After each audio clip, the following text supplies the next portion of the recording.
So I haven't posted in a while. I've been busy. I'm also a real estate investor and things have been a little crazy lately. But I have news.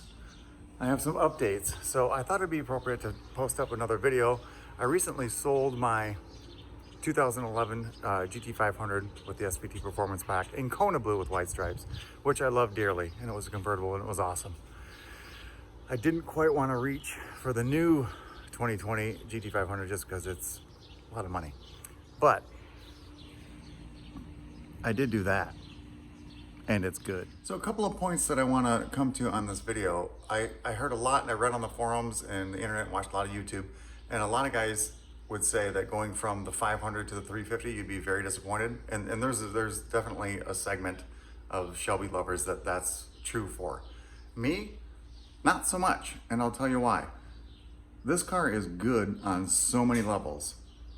It's not just about the horsepower is what I'm getting at. So let's take these one by one. Number one, independent rear suspension. Hands down, better in every way. You don't have the standard Mustang hop when you're going through a bumpy corner, maybe on a highway. I spent some time in a C7 Corvette on a 800-mile road trip recently. It was fantastic, by the way. And I decided in that journey that never again would I go back to a solid axle.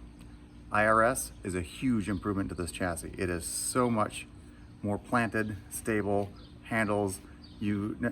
Actually, it reminds me, I had the great opportunity to do the Porsche experience, the racing school. And so I spent a good amount of time in the Porsche 911, also S-Trim. And this car reminds me a lot of the Porsche 911, just more exciting, frankly. I love the noises and I love the drama. But it's very, very planted, never gets you out of shape, makes you very confident, and I feel makes you a better driver than you actually are. On to the next point. This, if the Mustang you're currently driving does not have track apps, boy, are you missing out. This is fantastic. Right from the factory, line lock, launch control, exhaust butterflies. You can set your shift indicator. There's actually a little heads-up display up here in the front that reflects off the windshield. That's amazing. Your accelerometer, you got acceleration timer. You can do how fast will the car do 0 to 60, 0 to 100, quarter mile, half mile, and so on. Lap timer, brake performance, 60 to 0, 100 to 0, right from the factory. So much fun. The car is just a blast to drive on every level. Do good. Love this motor. Revs forever, 8,200 RPM. Super smooth, super linear.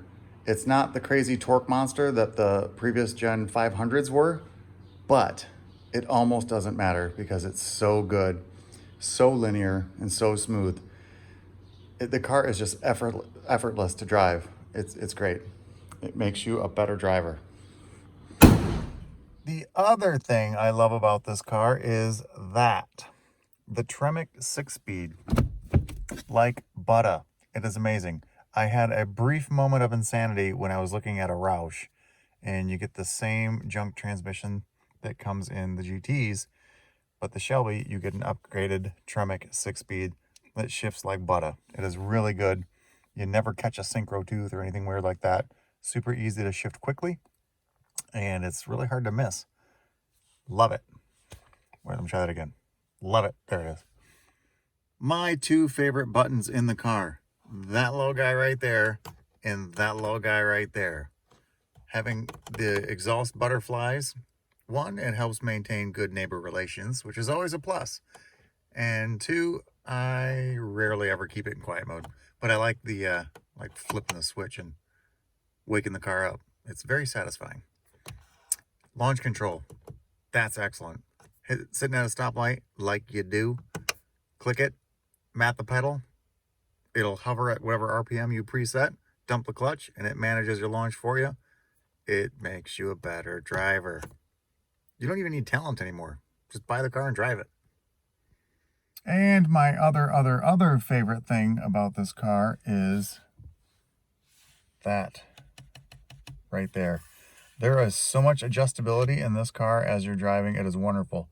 It will go from a super smooth, cushy GT feeling car to flat out race car in literally like 2 pushes of the button. I'll show you what I mean.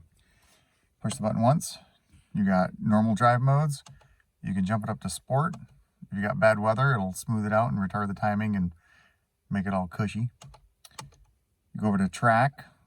Basically takes off all the stability like you just saw. Or you can go to drag mode, which is really, really fun. It's not available because the car's off, but so really at the touch of a button, you can turn this car into whatever you need in the moment. And you can also individually set like the damper mode so you can mix and match some of these things, or how firm you want the steering feel from normal to sport to comfort, which is, I mean, it's super customizable. So you can turn this car into whatever you want as far as drivability and feel, which is really great. It's really great. So when you're going on a long road trip, you can make it super comfortable. But if you're going to the track, you can dial the thing up with the push of a button and get her done. You don't have to go lift the hood and dial up all your shocks and struts manually, all that stuff. Those days are gone. Very awesome. And my other thing that I like about the car, it's nothing that you can really put your finger on, but it just generally feels special. It's a very cool car. I love the styling, the looks, the stripes. I got mine in Kona blue, white stripes, like I do. And I get many, many compliments. Not that I need that, but it helps. I like it. So moving on, lots more content with this car. Moving forward is the plan. I have a couple plans for what we're going to release. Is this car better than a Porsche 911? I've driven both. I'll let you know. Is it better than a Corvette C6? I've driven both a lot. I'll let you know. These are a couple videos that I have planned coming down the pipe. Like, subscribe, if you will, help us grow the channel. And hopefully you like the content. Because this is all I got. It's just, sorry this isn't better. That's all I got. Bye.